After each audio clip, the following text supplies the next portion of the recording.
the station covering all of the DMV. This is DC News Now.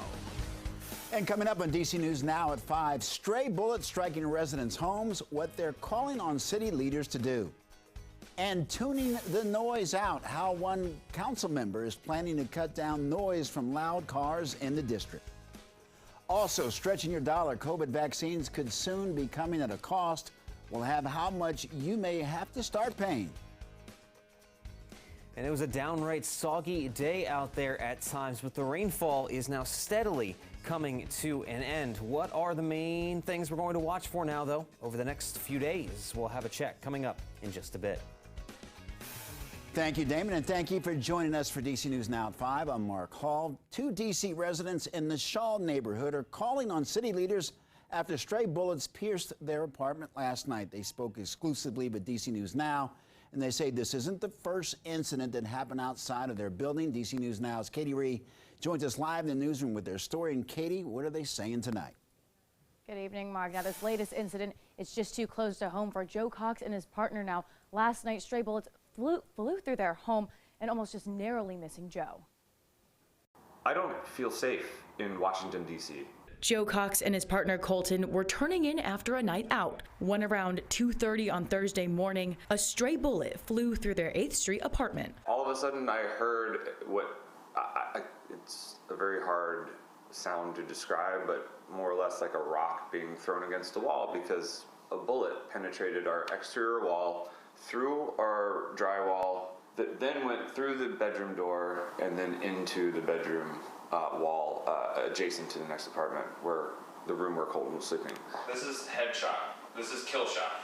If I had been walking through, this is a kill shot. With debris and drywall still on the floor and the bed where Colton was asleep, the two no longer want to live in their apartment after witnessing multiple incidents in the last 5 days. I've lived here for 4 years, and I've never, uneasy potentially, but always remained vigilant and never felt unsafe until, the past 5 days. Past Friday night, Friday the 13th, a shooting occurred directly below our window.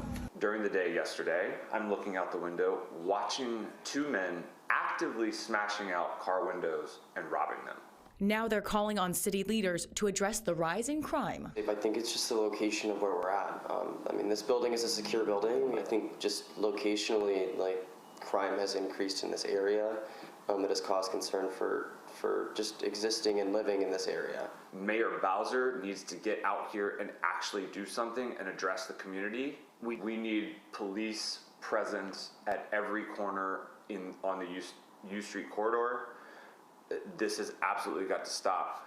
We need proactive police. We need something done to protect the people that actually live here and want to stay alive. Now, we did reach out to MPD for an interview. They did decline it. But Joe and his partner, they were already on the fence about leaving the city now. This last incident, they tell me, has just pushed them over the edge. Reporting in the newsroom, Katie Ree, DC News Now. Katie Ree, thank you. New tonight, D.C. Mayor Muriel Bowser talked to DC News Now today about the rash of violent crime across the district. DC News Now's evening anchor Chris Flanagan joins us in studio. First of all, Chris, good evening. You pressed the mayor about releasing body camera footage related to the shooting death of 13-year-old Karan Blake. Yeah, Mark, good evening. It's been nearly 2 weeks now since that teenager was shot. So far, no arrests and no body camera footage has been released. I sat down with Mayor Muriel Bowser today with Bob Cusack, editor-in-chief of our partners at The Hill. It was part of a forum on the Conference of Mayors winter meeting that's taking place here in D.C. this week. I asked the mayor why D.C. police not releasing the body camera footage and if she thinks it should be made public of the night Karan Blake was shot and killed in the Brookland neighborhood. Police say neighbor claims the middle school student was breaking into cars when he was shot and killed. No, they won't be releasing it because the investigation is ongoing, and it is important that the police and prosecutors have an opportunity to make that investigation happen. And in the administration of justice, it's important that it continue that way. I also asked the mayor if she thinks an arrest will happen soon. She said she doesn't know, but believes the case is heading to a grand jury, and the grand jury will ultimately decide if charges are brought against that shooter. All we know right now that he's a city employee and that he's on a leave of absence right now. In the newsroom, I'm Chris Flanagan, DC News Now. Flanagan, thank you so much. Taking a live look outside at the Capitol, where the weather is the complete opposite of what it was yesterday. We had a gloomy, foggy skies and a few showers here and there. The real question is it going to last? Heading over now to meteorologist Damon Matson with a check on the forecast. Damon, the rain is going to continue. That's really the question a lot of people have. Well, it looks like, Mark, we had a lot of that rain earlier on today, no doubt, but things are now starting to dry out as we get into this evening. Overall, that steadier rainfall, it moved through this afternoon, especially south of D.C. We had another wave of that rainfall really soaking southern Maryland, but now we don't really have much steady rain left over. A few showers back toward the Interstate 81 corridor west of Winchester and Front Royal, but other than that, the large majority of the DMV now on the drier side of things as this very expansive storm system, it's just about out of here. We needed the cold front of this system to swing through, and it's now exiting off of the East Coast and taking pretty much all of the rainfall with it. So we're now getting past that rain, and we really didn't have too much of it overall. Those estimated totals out there, not really much above 1/4 of an inch at any one location, but it was enough that we are likely to see some fog development here this evening and early on tonight as the winds remain a little bit on the calm side. Just be ready to give yourself some extra time. Take it cautiously out there as that visibility drops in some spots with those areas of fog now developing as we get more into the night. So those rain showers are coming to an end, and then after 9 o'clock we will turn foggy as we go into the early morning hours of your Friday. But then that's when the wind starts to pick up, and one of the big stories for tomorrow is going to be those blustery conditions. A wind advisory is already in effect starting at 8 o'clock tonight, going till 4 p.m. on your Friday across western Maryland, West Virginia. And along with that, some wintry weather could be possible as well across our mountainous locations like Garrett County, where a winter weather advisory is in effect. So for tomorrow, how gusty are those winds going to get all the way east across the D.C. Metro and I-95 corridor? And late this weekend, could we be talking about wintry weather for the whole viewing area? Your full forecast is coming up in just a bit. All right, thank you, Damon. Prosecutors are expected to charge actor Alec Baldwin and others with involuntary manslaughter in the deadly shooting of a cinematographer on a movie set.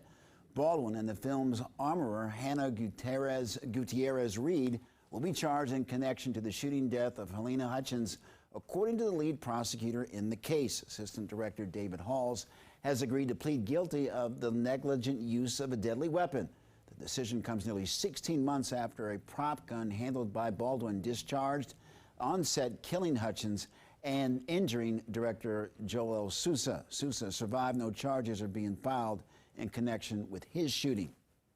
The New Mexico District Attorney said that there is sufficient evidence to file criminal charges against Alec Baldwin and other members of the Rust film crew.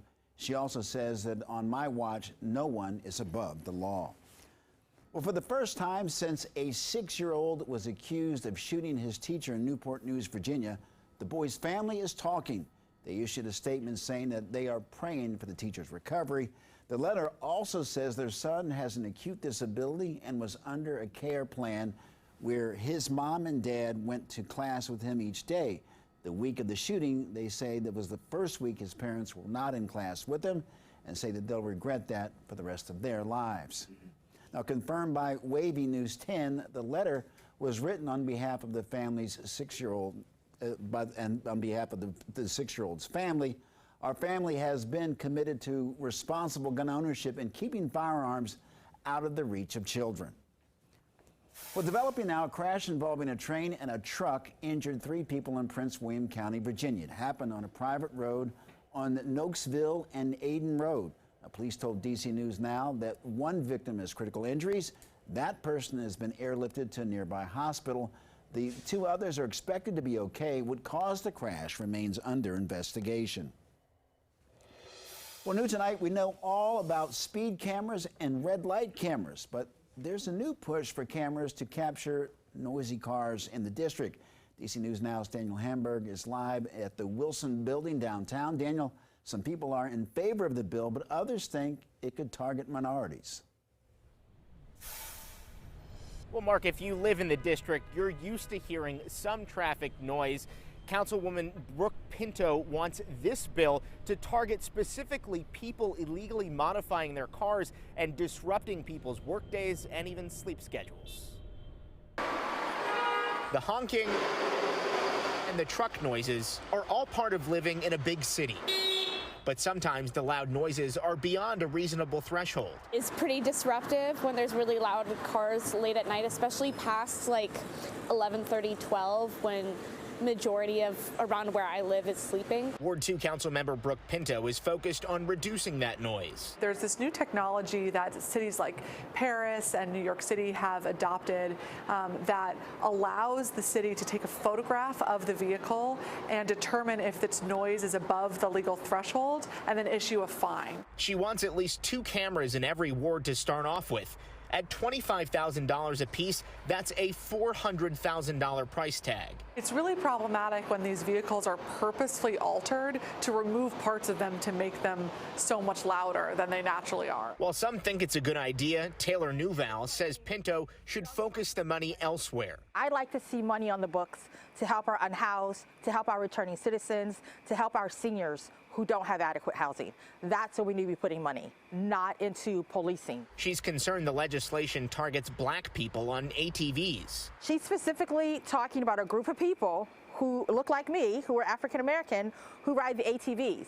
I don't think we need more cameras to target a certain group that's going to bring them in contact with law enforcement. Pinto says while ATVs in the city are a big problem, this bill targets drivers with cars making illegal noise. We did have equity at the forefront and want to make sure that we're not penalizing people who may not be able to afford to fix their car or who may have a really old car that's making a lot of noise. Which is why the legislation would provide subsidies to get cars fixed. You can come to the DMV to seek to have your car fixed that's making it so loud, and the district will subsidize it for you for one vehicle. Now, Pinto says if the bill passes, it will be up to DDOT and the mayor's office to figure out exactly how much those fines will be. Right now, there is no penalty for excessive noise in the district. We're live outside of the Wilson building in Northwest. Daniel Hamburg, DC News Now.